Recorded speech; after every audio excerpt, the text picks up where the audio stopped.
know me. Ah! Hey, I'll just use my real name. I'm Ezekiel. Do you want to use your name? Yeah, I'm Andrew. Andrew. Andrew's a good friend of mine, so we're going to talk for a little bit about kind of all the stuff that I've been talking about lately. I usually open up telling people not to watch porn, which is kind of the point, but anyway, basically I've got a guest today, so we're going to talk to him. Woo! Andrew, you have, you're doing fairly well, I understand. Yeah. So there is hope. This isn't just like, there's a few freaks of nature out there who are like, oh, these people have quit porn and nobody else can do it. No, this is something that you can do, so stop making excuses. Do it. Don't do porn. That's why. Don't do porn. Well, you don't do porn, but anyway. Well, I mean, that depends on, never mind. What? Well, depending on if they have I think they have those machines now that like hook up to like porn video games or something. I don't know. Really? Yeah. Wow.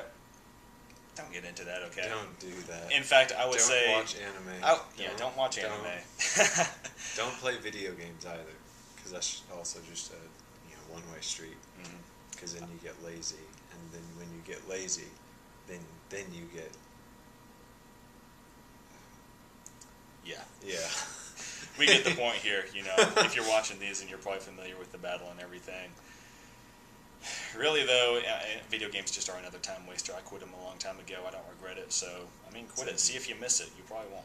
Yeah. Anyway, so... When in doubt, surrender it to the Lord, If it's not something that you're supposed to surrender, then it'll be like, oh, okay, yeah, I'll just go back to doing it. Right. If it is, then you'll be like, wow, I'm free. If anything, you'll have a few months of figuring this out where you've just saved a lot of time and you're able to get more stuff done. So, yeah, that's great.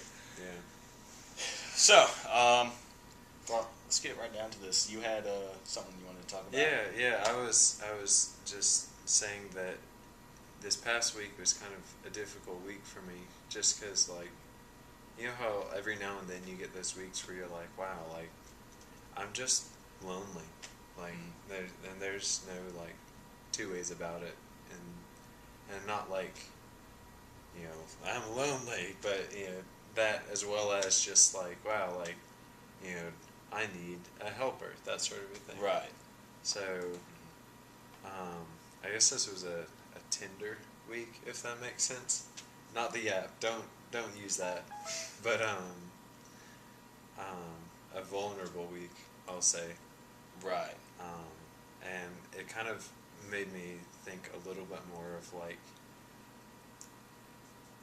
so often when you're fighting the good fight and, when you're trying to push through and, have victory over pornography and masturbation and stuff like that, a lot of times you have to be almost become acquainted with solitude, if that makes sense. Right. With the idea of like, that is a desire that I just, can't have right now, and I'm gonna have, a frustration and sorrow in that now. But and yet at the same time, it's still so much better than being in that sin and wishing that I could be out of it, if that makes sense. Right, exactly. Yeah, I know for a long time even after quitting porn, I didn't really have any kind of, relationship with any girl or anything like that. And so there was definitely that longing for something.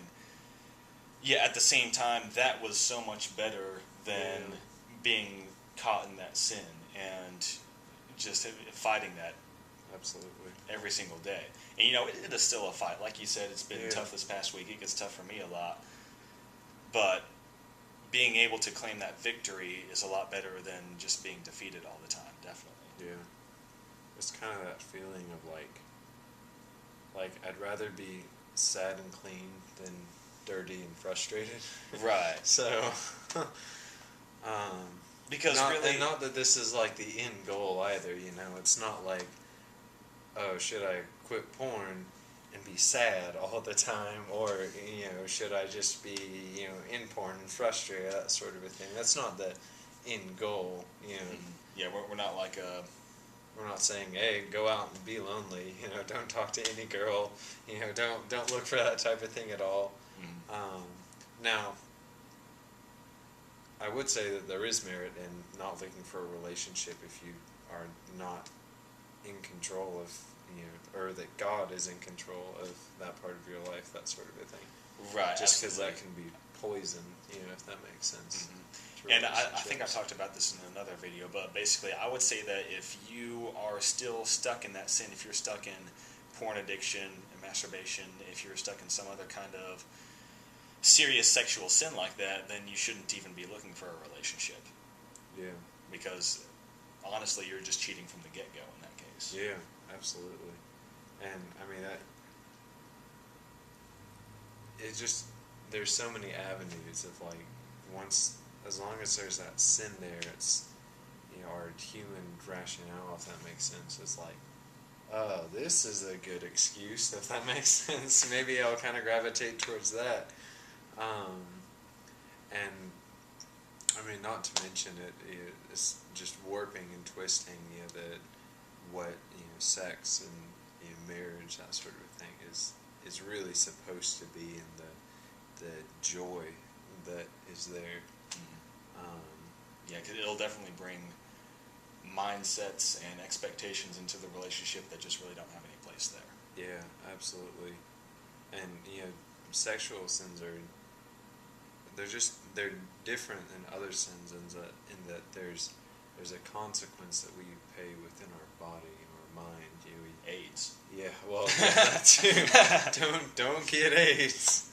But we there's a mindset change, and that it becomes very hard for us within that sin to really, I guess, reason with God's reasoning, if that makes sense, as opposed to just, well, like the Bible calls, laboring in the futility of your own understanding, if that makes sense. Right. So basically, any sin that you're harboring in your life is going to interfere with your relationship with God. Even if you think you can just push it off to some little corner, disobedience in one area is going to have consequences throughout your entire life. Right. Yeah, absolutely. And I mean, sin is rebellion. It's you saying, God, maybe your way is pretty cool, but I don't know if I really want to do that. So, right. And I mean, we're all guilty of that.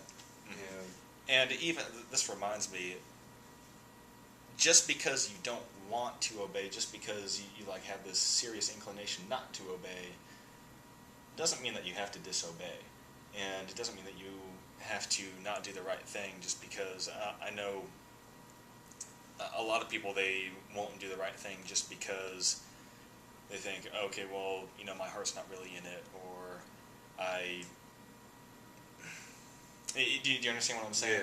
Yeah. And the thing is, a lot of times you have to embrace that pain of saying no to yourself. Even Jesus himself, when he was in Gethsemane, he didn't want to go to the cross, even though that was the right thing to do, even though that was God's will. He straight up told God, hey, I don't want to do this. Can I please not do this? Yet not my will but yours be done. So he endured a lot of suffering for us. And in return, it's only right that we endure the suffering of saying no to our passions and our desires for the sake of obeying God and being in a relationship with him. And he never got married. So I mean, he was think what he had to deal with. with. 30, 32, 34. That's a long time. Yeah. Like that didn't sin sexually even once. It was impressive. No lusting. Like that's impressive. And Christ was tempted in all the same ways that we are. So it was just as burdensome for him as it would have been for any of us. Exactly. 100% God, 100% man.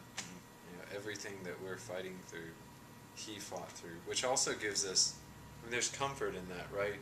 To know that... Because we do know it's possible. Yeah, that it's possible, and that, our Savior is like, I know.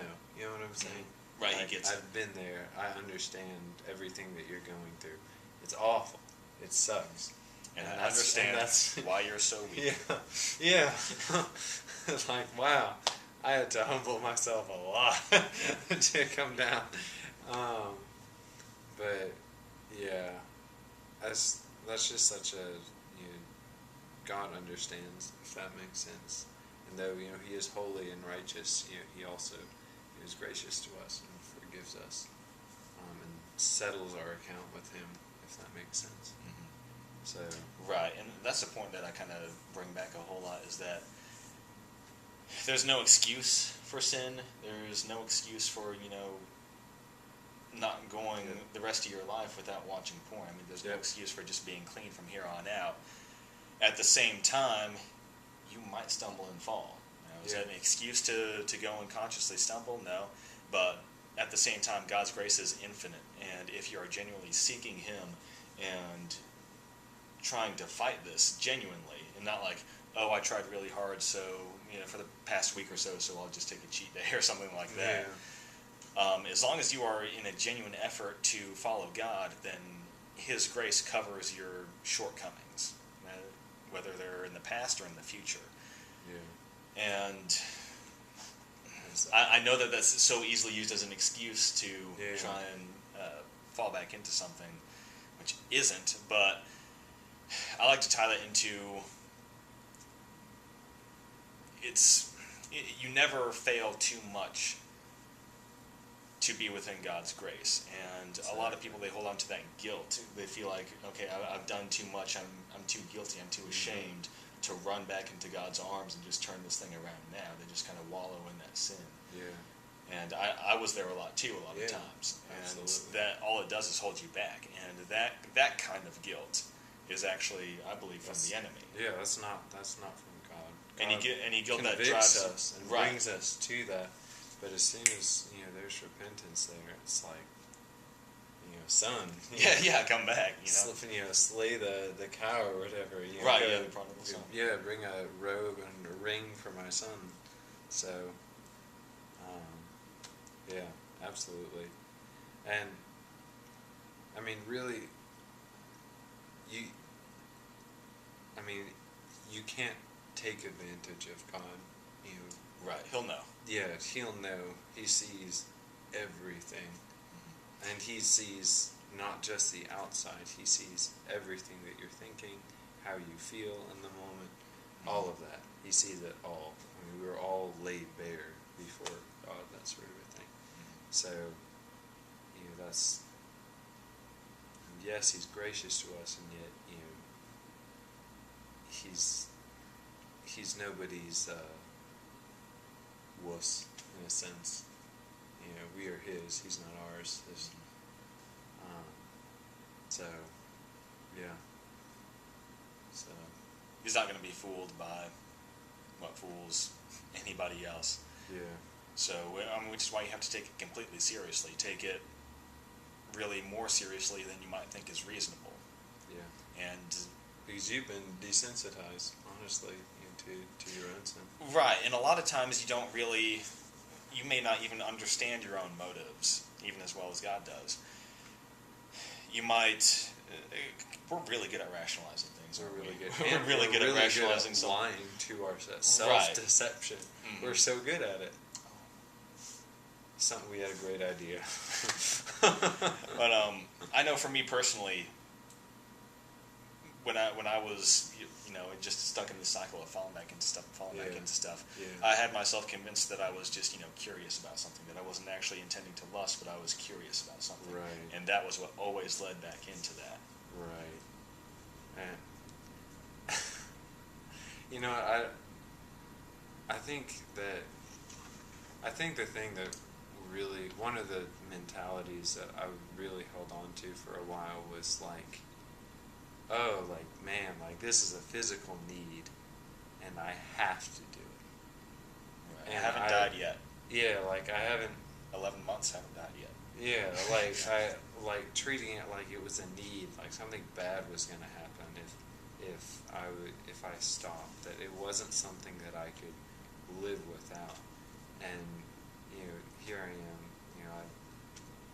it's... can't do math while I'm on a video, but it's been a while. Right. Excuse me. And It's okay. It was someone important. I'll talk to him later. yeah, not that important. And that was really something that I mean, ultimately, I just had to die to that, and I was like, that's just an excuse. Mm-hmm. You know, this isn't a need. You know, this is Right. And even so, I mean, as Christians, our focus should be to obey God, right, not worry about what the results will be. right, Because that's totally up to God. The results of anything we do, good or bad, the results are up to God. Our job is to obey. right. And you know, it's that story where where he says, you know, don't worry about what you're going to eat or what you're going to wear, where you're going to sleep, but you know, follow after God, because God knows that you need these things, and He will meet those needs. You know, so you know, it's, don't focus and be like, oh, this is a need, so I have to do it. I'm sorry, God. You know, I have to do it. And just to be clear, just to get this out of the way, I'm not going to go into detail, but your body takes care of itself, okay? If it needs to do something, then it'll take care of it. Yeah. It might be a little bit messy, but it'll take care of it. Yeah. Not during the day. Thank goodness. But yeah, God's pretty good at what He does as far as, you know, making your body and stuff, and it's generally flexible. can take, yes, it's very flexible. You think you have a need, and then you realize, oh, wow. Yeah. God, you're pretty good at this. Even if it's screaming at you, then it's really just throwing a tantrum. Yeah. Like when you're working out. If you're working out, then you know your body's going to scream at you, stop, stop, stop. But really, it's just throwing a tantrum. Keep going. You get results. Absolutely. You have to, you know, there's pain there. You have to suffer. No servant is greater than his master. If he went 35 plus years, you know, I can do it for, you know, well, at least that. So. And I know this was in a slightly different context, but I think he said at one point, you know, you will do all these things and even greater things. Yeah. So absolutely. really, Christ's example is not necessarily the limit for us. Right. So even if God has called you to be celibate for the rest of your life, you know what? If He's called you to that, then He's giving you the strength to do that. Yeah, God will equip us for every good work. Mm-hmm. So we are prepared in a sense, and all we have to do is step out in faith. Mm-hmm. So even in the worst case scenario, which, you know, that does sound like a worst case scenario for a lot of people, but I mean, He's got you covered. You know, God has all this stuff planned out. He's prepared this in advance. Who knows? Maybe we'll have somebody, you know, castrate you or something. Oh, okay, well, first of all, that's a sin. Yeah. Self-harm definitely is a sin. Body is a temple. I have to repent of my sins. But yeah, absolutely. So we are so thankful for grace, right? Because we need it. Oh yeah, absolutely. But yeah, we've all been there. We've all been in that dark corner. We've all been, you know, going for, you know, I really shouldn't click that, but I'm gonna click it anyway, you know. And then it's like 1, 2, 20. How much time has passed, by the way? You know. And I should go to bed now. Oh wait, no, I have to get ready for work now. Oh crap. How long have I been here? Whoa. Oh well. Yeah, but we've all been there. You know, I don't think there's. Yeah, don't miss that lifestyle. Yeah, don't. Just don't. You know, it sounds so hard from like being in it when you're looking like over at the nice pretty fence, or pretty lawn over the fence. But once you step out on faith and just climb over it, then you're like, wow, that was only like 4 feet high. I could have done that a long time ago. But you were too busy laying on the ground, and it looked like it was way too high because you were just wallowing in your sin. Exactly. So, there's encouragement there in that, we've all been there. I don't think I don't think many people really get motivated by seeing what they could be. You know what I'm saying? Like, hey guys, look at me. Oh, thanks, I'm encouraged. Wow. But knowing that we've all fallen, and it's like, okay, like yeah, like this is not something that's only these few people here. This is there is victory here. We have fallen. We have been redeemed. And as always, there's always a lot more people dealing with this problem than are willing to talk about it. Right, and that's one of the big problems. I think the church could do really, really well at this if they would just stop pretending it doesn't exist. Yeah, yeah. We're like, sexual sins. That's hey guys, want to talk about porn? Yeah. No. Why not? Yeah, absolutely. And yet, is that we should absolutely be talking about it. And maybe not, standing up in the sanctuary and saying, "Everybody, I have a porn addiction." But I mean, the brothers need to be talking to each other about this. Yeah, absolutely. And taking it seriously, because if you are not fighting together, then you're not taking it seriously. The body of Christ is a body. It's one body, and if the different parts of that body are not working together, then they're not going to do anything. Yeah, everybody gets affected by the body sentence. So even if you are sitting at night completely alone on the computer or whatever, you're still affecting the body. You can't get AIDS just in your finger. Yeah. What? But I mean, a disease that that affects one part of your body is going to end up affecting the rest of the body. Yeah, absolutely. And that's what sin is: disease. There you go. Okay. So I got it now. Yeah. So the finger was right. Well, I think of like a person is one finger in the body of Christ, and if there's a disease that affects this finger, then it's probably going to affect the rest of the body too, or at least affect that finger's ability to work with the rest of the body. And at the same time, if you're in a fight, a finger is not going to win a fight against another person on its own. You have to have the whole body involved in this fight in order to be able to defeat something. Yeah, and absolutely. Sexual sin is something that is affecting the entire church. It's attacking the entire church. And so the church has to fight back together to defeat that. And we are in a battle. It's not by coincidence that we struggle with this so much. It's because Satan knows this struggle, to a certain extent anyway. And he has deliberately made it very, very hard for us. Now, Christ has transcended that and has given us victory in that. Hallelujah. But, it's not surprising, that we would be having this fight, and it's only the more reason why we should be standing together. Like the father who, with his sons, the demonstration he gave with the sticks, he took like one stick, snapped it over his knee. You're not very strong, but when he took like 5 of the sticks, he can break them. He was like, but together you are. So, and that's not necessarily a rant at the church, that sort of a thing. I probably will rant about it. Well, yeah, but not it not, is not something necessarily worth ranting about. But. Right, but not necessarily like.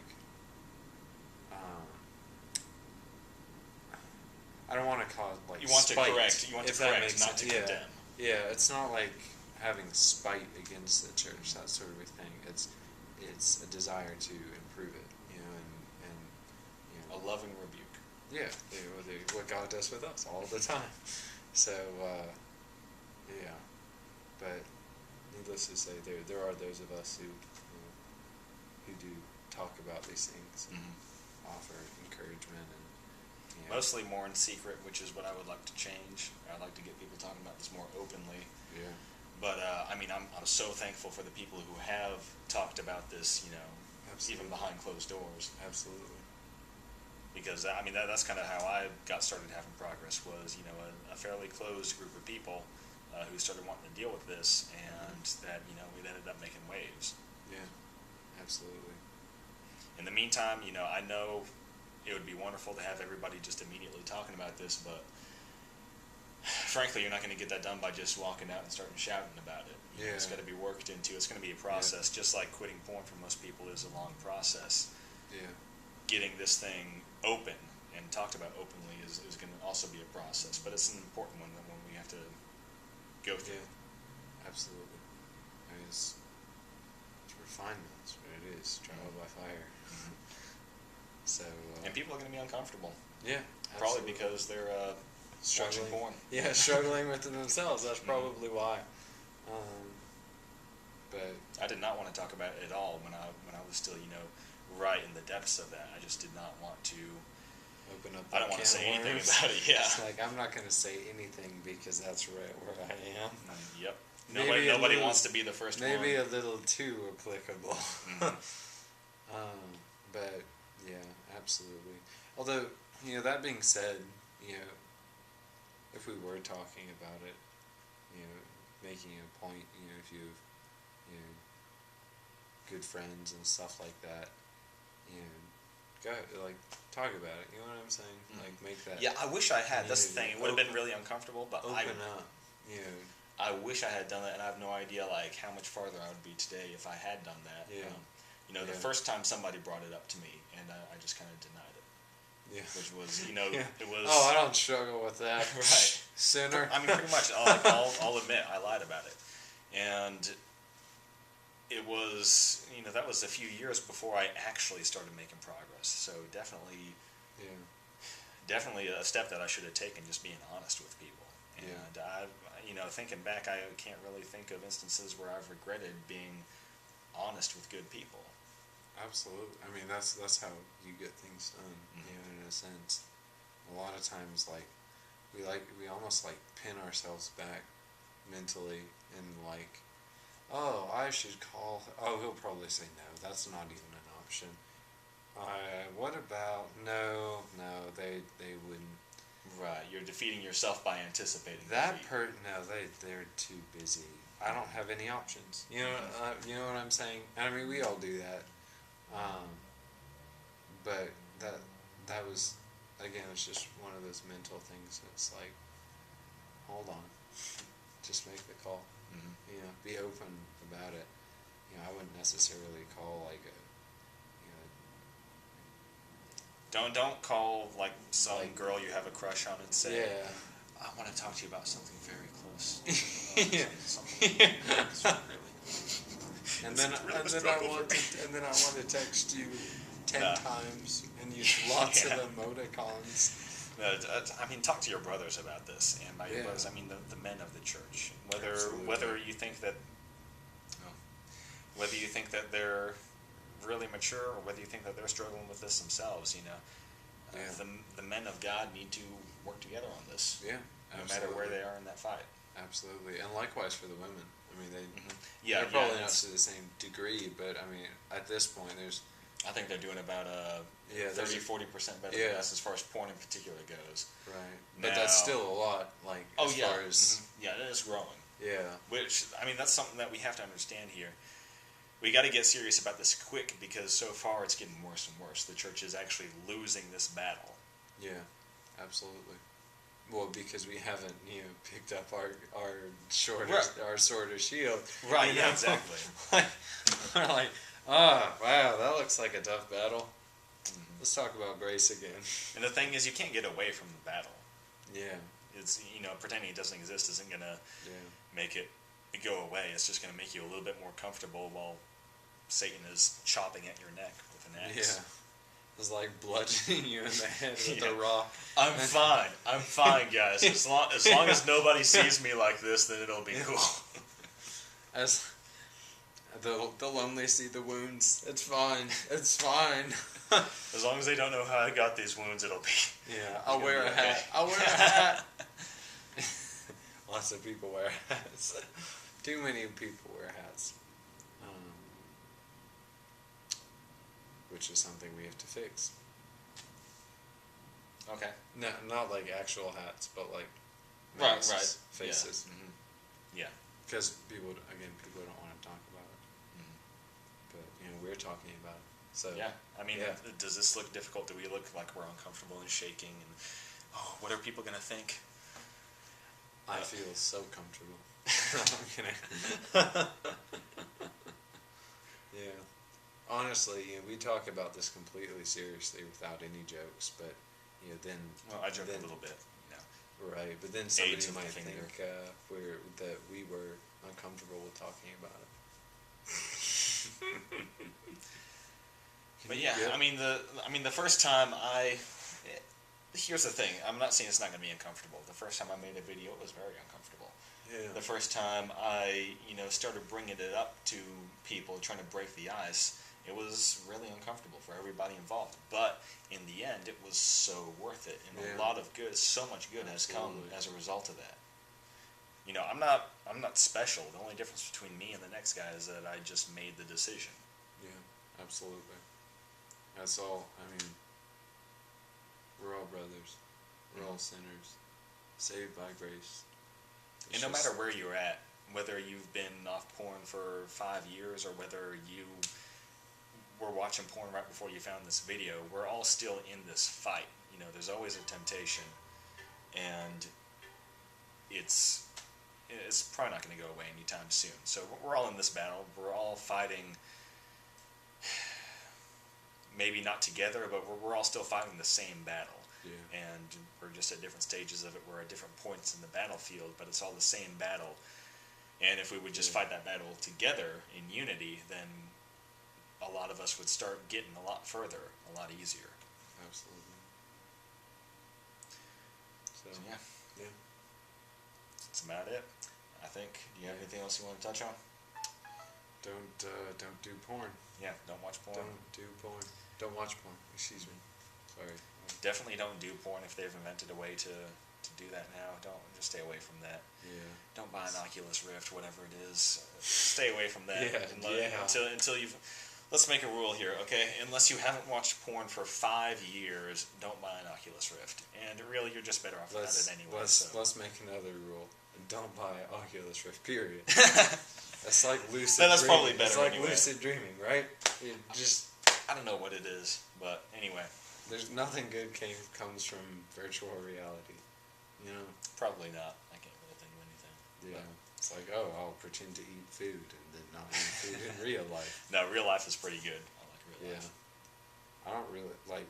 I like things to actually count for stuff. I don't want to take care of my responsibilities in the virtual world. Yeah, I don't want a virtual pet. And then come, out of it and be like, oh wait, I've got all these responsibilities. Mm-hmm. Can't feel anything. Yeah, life is too short to try and fit 2 lives into there. Yeah, it's stupid, Mm-hmm. really. But anyway, don't play video games. Don't do porn. Sorry, don't watch porn. Or do porn. Or do porn. Just lump them together there. Yeah. Yeah, don't watch porn. Stay in prayer and everything. That's important too. Absolutely. As my prayer life improved, that definitely also improved my fight too. Definitely. Because the body, we talk so much about the body of Christ, but the most important part is the head, which is Christ. And so if you're not in communication with the head, then you're not going to do very well in this fight either. You're doing. You're this weird pinky over here is let me get him. Let me get him. I'm going to kill him. I'm going to kill him. You're not going anywhere. Yeah.